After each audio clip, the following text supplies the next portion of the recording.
여러분들 오늘의 말씀은 사무엘상 16장 1절에서 13절까지의 말씀입니다. 사무엘상 16장 1절에서 13절까지의 말씀이 길기 때문에 저 한 절 읽고 여러분들 한 절 읽고 하겠습니다.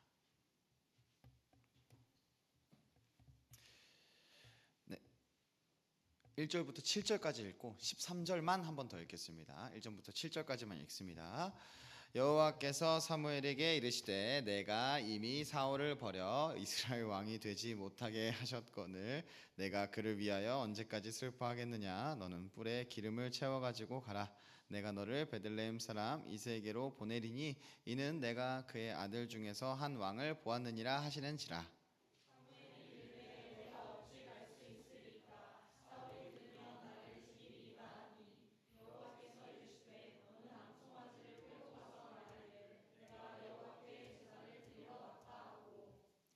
이새를 제사에 청하라. 내가 내게 행할 일을 가르치리니 내가 내게 알게 하는 자에게 나를 위하여 기름을 부을지니라.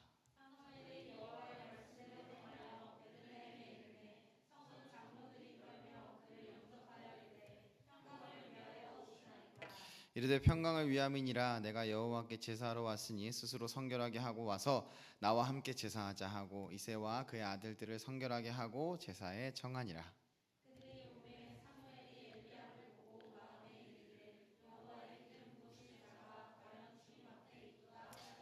여호와께서 사무엘에게 이르시되 그의 용모와 키를 보지 말라. 내가 이미 그를 버렸노라. 내가 보는 것은 사람과 같지 아니하니 사람은 외모를 보거니와 나 여호와는 중심을 보느니라 하시더라. 우리 다 같이 13절 읽겠습니다.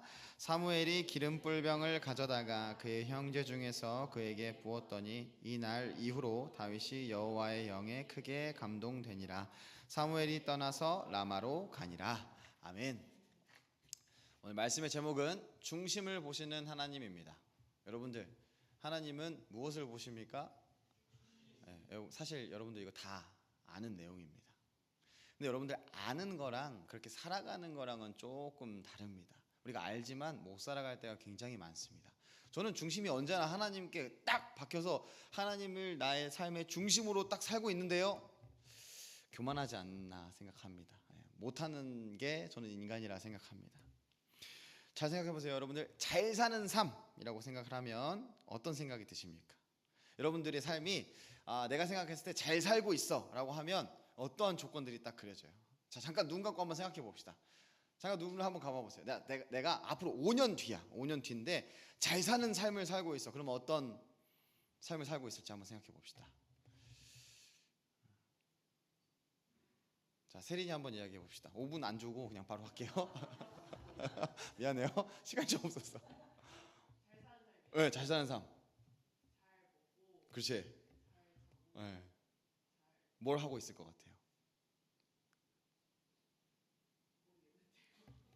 같아요? 보통 우리가 잘 사는 삶 이렇게 이야기하면 좋은 직장, 안정된 수입, 좋은 배우자, 건강한 몸, 넉넉한 노후 뭐 이렇게 등등등을 생각합니다. 여러분들, 이게 잘 사는 삶이 아니라는 건 아닙니다. 자, 그럼 우리 다른 거 생각해 봅시다. 좋은 예배, 잘 드리는 예배는 무엇입니까? 찬양이 아주 풍성하고 뭐 이렇게 세션도 빵빵하고, 혹은 진짜 인도자가 너무 막 이렇게 막 감동이 넘칩니다. 혹은 말씀이 진짜로 막 너무 잘 들려요. 막 와, 나 이제 내 삶을 변화시킬 수 있을 것 같아. 와, 너무 적용이 잘 돼. 좋은 예배일까요, 여러분들? 뭐가 중점입니까, 여러분? 지금 여러분들의 여러분들이 아니고 이 내용의 중점은 내가 아닙니다. 나입니다. 하나님이 아닙니다. 여러분들, 앞서 말한 모든 조건은 좋지 않습니다. 이 조건 좋지 않은 상태에서 돈은 없고 직장도 변변치 못하며 결혼도 못하고 몸에는 병이 계속 있으므로 삶을 불편하게 합니다. 제가 이 왼쪽 허리가 안 좋거든요. 오늘 너무 아파가지고 진짜 찬양인도 하는데 죽겠더라고. 자, 여러분들, 이런 상황, 혹은 그리고 여러분들 예배 드리러 왔어요. 근데 찬양 세션 아무것도 없어. 기타를 칠 수 있는 우리 사모님이 오늘 인도를 했는데, 사모님이 인도하는데 세션 아무도 안 돼요. 사모님 기타도 못 쳐요. 그러면은 어떻게 해야 되나? 이제 그냥 박수 치면서 목소리로 해야 됩니다. 찬양 그렇게 해요. 말씀 이제 마이크 갑자기 안 나와. 그냥 이렇게 말씀을 전해. 근데 엄청 이제 제가 오랜만에 여러분들을 봐가지고 너무 기뻐가지고 막 긴장해서 말을 계속 절어. 전달이 안 돼. 예배가 아닌가요? 예배 맞아요.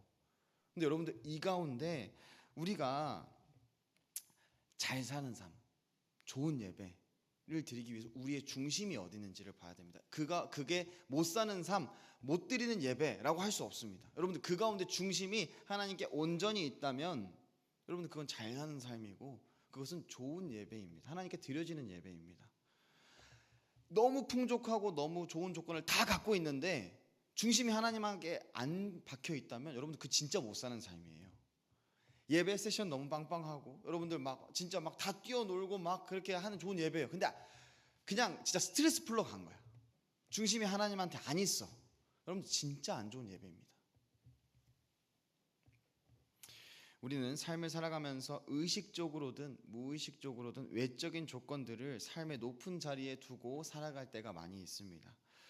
여러분들 하나님이 보시기에 잘 사는 삶은 하나님께 중심이 맞춰져 있는 삶입니다. 오늘 이제 사울이 하나님께 버림받고 다윗이 선택받는 그 상황에서 하나님께서 하시는 말씀입니다. 7절 말씀 우리 한번 다 같이 읽어보겠습니다.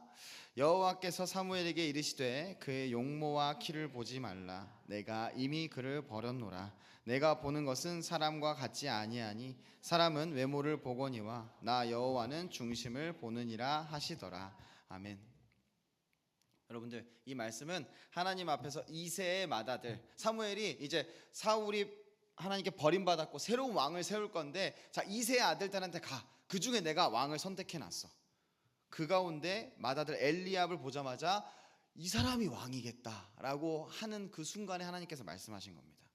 왜요? 사무엘이 무엇을 보고 그렇게 결정했습니까? 외모를 보고 결정했습니다. 여기서 외모는 잘생기고 못생기고를 이야기하는 게 아닙니다. 고대 근동에서 왕에게 요구되는 조건은 몇 가지가 있는데 첫 번째는 외적으로 위엄이 있어야 돼요.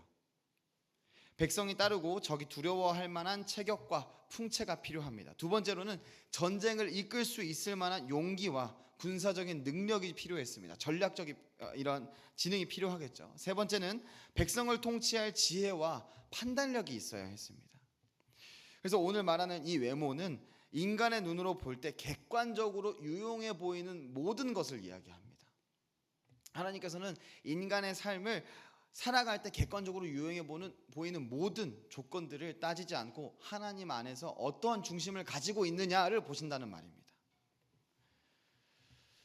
여러분들 오늘도 다르지 않습니다. 앞서 얘기했듯이 잘 살고 있다. 예배를 잘 드리고 있다. 여러분들의 삶을 잘 꾸려나가고 있다라고 하는데 우리는 그냥 세상을 살아가는 자들이 아니라 예수님을 믿는 우리는 하나님 앞에 잘 산다라고 했을 때 나의 삶의 중심이 하나님 앞에 온전히 잡혀 있는가가 기준이어야 합니다. 하나님이 뭐라고 말씀하시느냐? 나는 사무엘 네가 보는 방식으로 보지 않아. 사울은 얼마나 대단한 사람이었습니까? 남들보다 어깨 하나 더 키가 크고요. 잘생겼고요. 아주 능력이 대단했습니다. 나는 그 사람의 중심을 보고 그 중심을 보고 기름 부을 자를 선정해 라고 사무엘에게 이야기를 하는 겁니다. 이건 무슨 말이냐? 모든 이들의 삶에 그리고 기름 부은 자 하나님께서 기름 부을 자 앞에 하나님의 하나님 되심을 드러내는 겁니다. 내가 하나님이야. 너네가 선택하는 거 아니야. 나는 다른 거 보고 선택하는 게 아니고 그 사람의 중심을 보고 선택해. 내가 주권자야를 이야기하시는 겁니다. 여러분들에게도 하나님께서 똑같이 얘기하세요. 나는 너희의 중심을 봐 라고 하는 건 자 중심을 보니까 중심 조건 딱 맞춰 이렇게 이야기하시는 게 아니라 내가 너네 삶의 주권자 나한테 잘 보여야 돼 나에게 집중해야 돼를 이야기하시는 겁니다. 자 오늘 두 인물을 살펴볼 건데 첫 번째는 사울입니다. 여러분들 사울은 처음부터 실패한 왕이 아니에요. 하나님이 친히 세우신 왕입니다. 제비뽑기 해서 사울을 선택하세요. 오늘 본문의 다윗처럼 다윗은 마지막 13절에 성령을 받았다고 이야기를 합니다. 근데 사울은 안 받았습니까? 사울은 받아서 두 번이나 일하는 모습을 보여줍니다. 사무엘상 10장 10절인데 제가 읽을게요. 안 찾으셔도 됩니다. 그들이 산에 이를 때 선지자의 무리가 그를 영접하고 하나님의 영이 사울에게 크게 임함으로 그가 그들 중에서 예언을 하니. 두 번째는 사무엘상 11장 6절입니다. 사울이 이 말을 들을 때에 하나님의 영에게 크게 감동되매 그의 노가 크게 일어나. 여러분들, 성령이 임하셔서 그는 예언도 했고요. 그는 전쟁에서 승리할 수 있는 힘을 드러냈습니다. 나타냈습니다. 겉으로 보면 완전히 하나님의 사람이에요.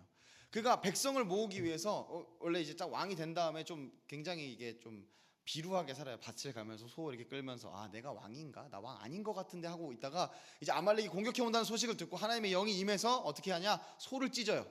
각을 뜹니다. 성경에 나오는 힘센 자라고 하면은 삼손이죠. 삼손은 사자를 찢었습니다. 근데 여러분들, 사자보다 소가 더 질겨요. 칼로 그 주변에 칼이 있었을까요? 그냥 괜히 갈고 있었는데 뭘로 찢었을지 모르겠어요. 근데 아무리 생각해도 이제 손으로 힘으로 찢었던 것 같습니다. 뭐 괭이를 이용했든지 어쨌든 그만큼 강력한 힘을 보이는 겁니다. 카리스마를 보였어요. 조건도 충분했습니다. 키가 크고 준수하며 이스라엘 중에 가장 뛰어난 자. 이스라엘이 백성이 원하던 왕의 조건을 모두 갖추고 있었습니다. 그러나 사울이 중심이 어디로 향하고 있는지, 그 처음에는 하나님의 영이 임하면서 이렇게 진짜 왕으로 점점점 세워져요. 대단한 왕으로. 그러나 그가 중심이 어디로 향하고 있는지 이후의 행동들에서 나타나는데, 사무엘상 13장을 보면 사울은 사무엘을 기다리지 못하고 전쟁을 하기 전에 번제를 드려야 되는데, 사무엘이 선지자니까 사무엘이 번제를 진행을 해야 돼요. 제사장으로서. 근데 기다리지 못하고 7일 이후에 갈 거야.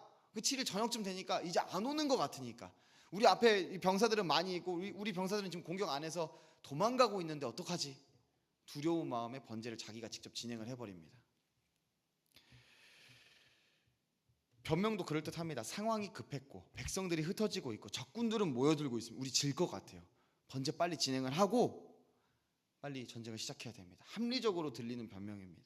사무엘상 15장에는 하나님께서 적을 공격해서 진멸시키라고 하셨어요. 근데 전리품을 취한 후에 진멸 안 하고 모든 걸 다 없애라 라고 명령하셨지만 모든 걸 다 안 없애고 좋은 거 남겨놓고 전리품 취한 다음에 사무엘 앞에서 이렇게 이야기합니다. 사무엘상 15장 24절인데 내가 백성을 두려워하여, 자기가 했다고 합니까? 아니요. 백성들이 막 여러와 같은 성원이 있었던 거예요. 진짜 막 안 하면 혼낼 것 같은 거, 뭐라고 할 것 같은 거, 날 폐위시킬 것 같은 거예요. 그런 말을 하면서 내가 그들의 말을 청종했습니다 라고 합니다.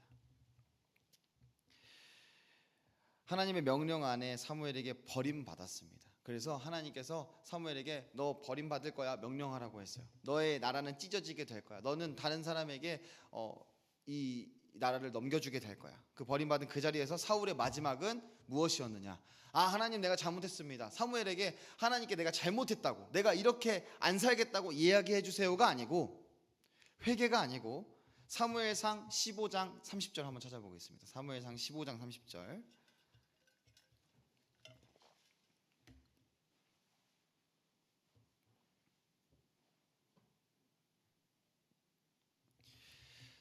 읽겠습니다. 청하건대 내 백성의 장로들 앞과 이스라엘 앞에서 나를 높이소서. 잠시만요. 사무엘상 15장 30절.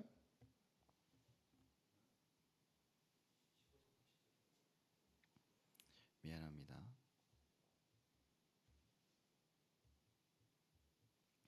네, 같이 읽겠습니다. 사울이 이르되 내가 범죄하였을지라도 이제 청하옵나니 내 백성의 장로들 앞과 이스라엘 앞에서 나를 높이사 나와 함께 돌아가서 내가 당신의 하나님 여호와께 경배하게 하소서 하더라. 아멘.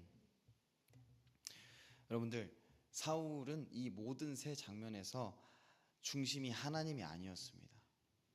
자신의 안위, 자신의 체면, 하나님은 자신 스스로를 위한 도구였고 그의 중심에는 자기 스스로밖에 없었습니다. 하나님께서는 그래서 오늘 말씀 가운데 중심을 보신다고 하는데, 그 말씀의 의미는 하나님은 눈을 떼지 않으신다는 겁니다. 너가 무슨 생각을 하고 있는지, 어떻게 행동하는지, 너가 범죄하여도 그 이후의 행동을 어떻게 하는지, 두려움을, 너가 잘못했다고 말하게 했잖아, 너가 잘못했다는 걸 인지하게 했잖아. 그럼 네가 그 상황에서 어떻게 해야 돼? 어떠한 하나님께 중심을 가지고 있다면 어떠한 모습을 보여야 돼? 물어보시는 겁니다. 나는 중심을 보는 하나님이다. 여러분, 우리 욥기를 보면 우리 욥기 2장 7절 한번 보겠습니다. 욥기 2장 7절. 욥기 2장 7절 말씀 한번 보겠습니다.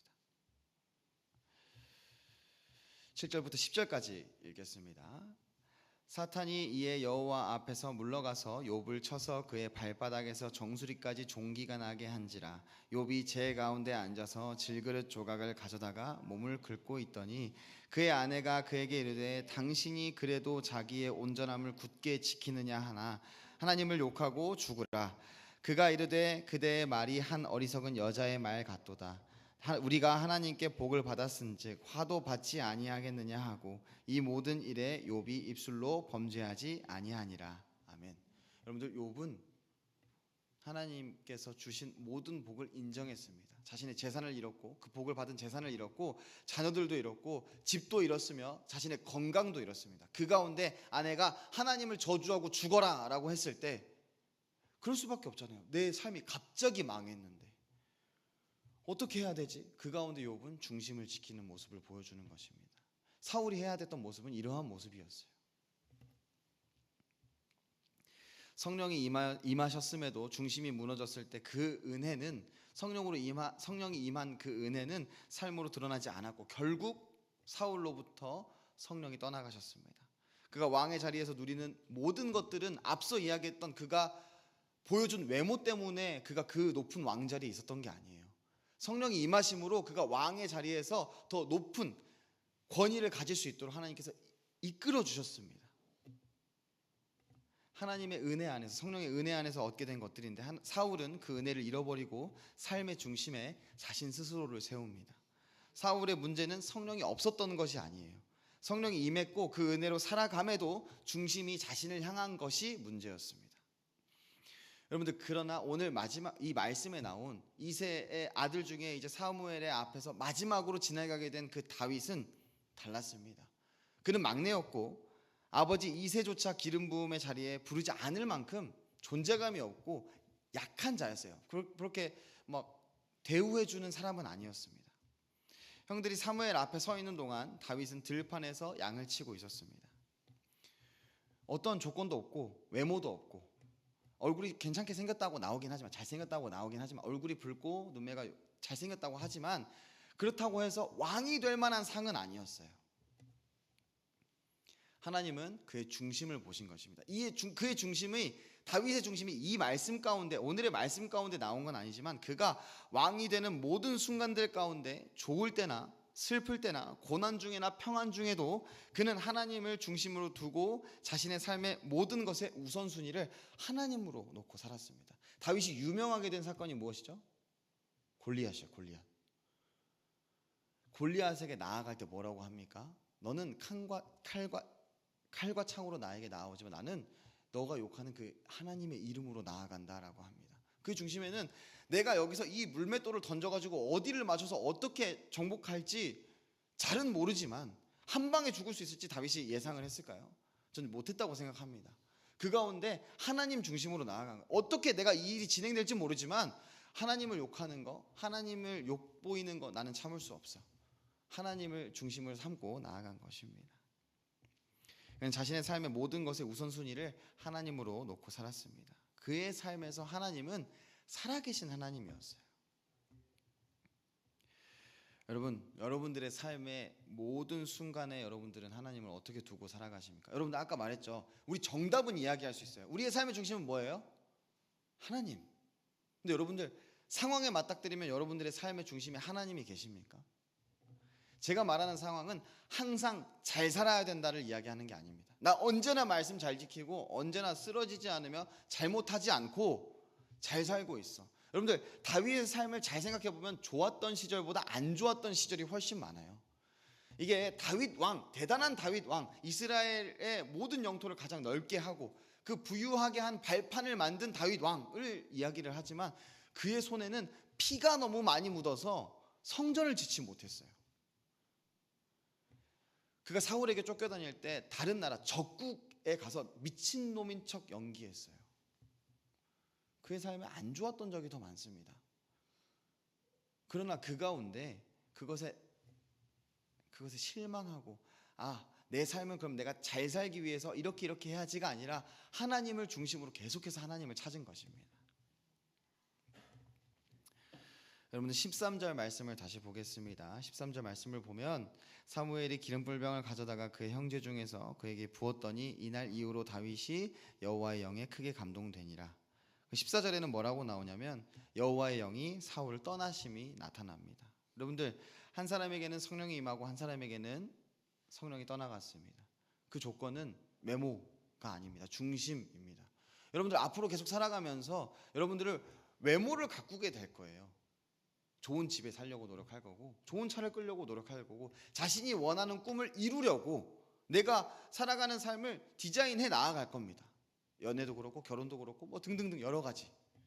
근데 그 가운데 여러분들 중심을 하나님으로 놓고 살아가는 여러분들이 되기를 바랍니다. 하나님은 여러분들이 잘 살고 못 살고를 따지지 않으세요. 잘 살게 하실 수 있어요. 우리가 생각하는 그 잘 삶을 누리게 하실 수 있어요. 근데 그 모양새를 보시는 게 아니고 여러분들이 중심을 보십니다. 좋은 거를 줬을 때 어떤 모양새, 나쁜 거를 주셨을 때 어떤 모양새, 어떠한 방향으로도 하나님께서 선하심 가운데 인도하실 것인데 그 하나님을 신뢰하고 믿고 의지하면서 내가 하나님 앞에 올바른 삶을 살아가려고 노력하는지 하나님은 그 중심을 보신다는 겁니다. 사울에게처럼 성령님이 우리를 떠나시지는 않아요. 그 사울이 받은 성령님과 우리가 받은 성령님은 다릅니다. 에베소서 1장 13절 보면 그 안에서 너희도 진리의 말씀 곧 너희의 구원의 복음을 듣고 그 안에서 또한 믿어 약속의 성령으로 인치심을 받았으니 우리 예수 믿는다는 것 자체가 이미 성령님이 우리 안에서 역사하고 계시다는 증거입니다. 예수 믿었다는 것 자체가 성령님의 은혜 가운데 살아가고 있다는 증거입니다. 여러분 성령의 역사하심의 능력은 무엇입니까? 성화된 삶이에요. 우리가 계속해서 말씀을 지키며 살아갈 수 있게 되는 그 삶이 성령의 능력입니다. 우리가 예수님을 믿고 살아가는 삶, 그 삶 자체가 성령의 능력이에요. 성령의 능력 없이는 예수를 믿기 어렵습니다. 그래서 구원을 얻고 평안을 얻게 되는 겁니다. 사울에게서 성령이 떠나신 이후 그의 삶이 어떻게 됐는지 생각을 해보면 성령이 떠나신 자리에 악령이 들어와 그를 번뇌하게 했습니다. 다윗이 수금을 탈 때 잠깐만 나아졌다가 괴로워졌어요. 사울은 다윗을 향한 시기와 두려움에 사로잡혀 평생을 보내게 됩니다.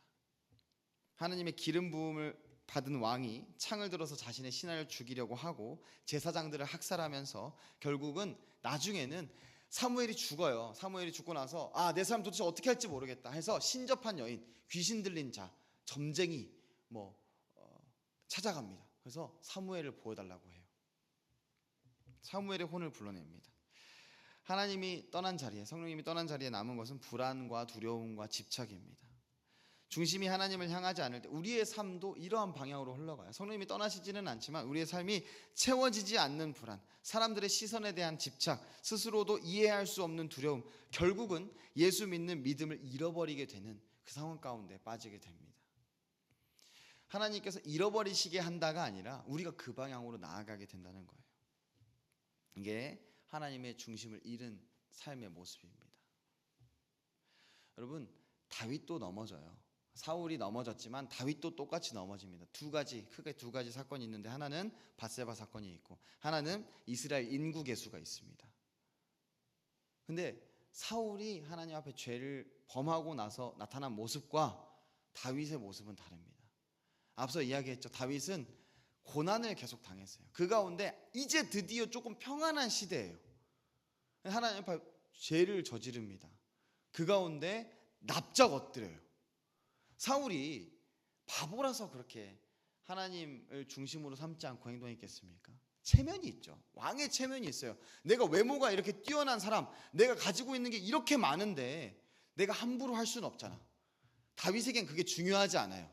중심에 하나님이 있기 때문에 하나님이 어떻게 생각하실지, 나의 삶에 지금 나에게 이러한 상황이 이루어져요. 나의 연약함으로 인해 이런 죄를 범했는데 하나님 어떻게 생각하시지? 하나님은 죄를 싫어하시는데 내가 납작 엎드려서 하나님께 잘못했다 이야기해야지, 회개해야지. 하나님 나 그러지 않겠습니다. 여러분들 밧세바를 통해 난 아들이 솔로몬이거든요. 그 이전에 아들이 하나 더 있습니다. 이 죄로 인해서 아들이 태어나요. 자녀가 태어나요. 죽습니다. 근데 다윗이 언제까지만 슬퍼하느냐? 죽을 때까지만 슬퍼합니다. 죽고 나서 아예 슬퍼하지 않습니다. 사람들이 이상하게 여겨요. 왜 그러시지? 하나님께서 긍휼히 여겨주실까 봐. 미친 사람처럼 보입니다. 하나님만 생각하는 미친 사람처럼 보입니다. 여러분들, 우리 그리스도인은 하나님만 생각하는 미친 사람이 맞아요. 여러분들의 삶이 잘 돼도 잘못돼도 언제나 우리는 하나님 기준으로 생각하는 게 맞습니다.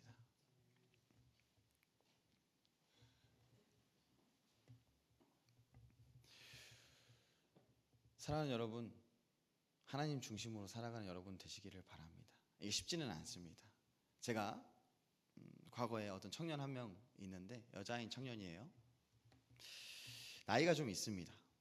나이가 좀 있었는데 취직을 안 하는 건지 못 하는 건지 노력을 안 하는 것 같기도 하고 막 이런 생각이 들었어요. 근데 어느 날 이제 그런 얘기를 하진 않았어요. 근데 어느 날 이제 저한테 이야기를 해요. 뭐 요즘 어때? 잘 지내고 있어? 뭐 취업 준비하는 건 어때? 저 요즘에 두렵지 않아요. 하나님께서 언제나 나와 함께 하신다고 하고, 나는 내가 할 수 있는 노력 가운데 최대한을 하고 있습니다. 열심히 살아가고 있습니다. 하나님이 나의 삶을 선하신 길로 인도하신다는 것을 나는 믿기 때문에 나는 괜찮습니다. 저는 이 자식이 합리화하네. 더 열심히 노력해야 되는 거 아니야?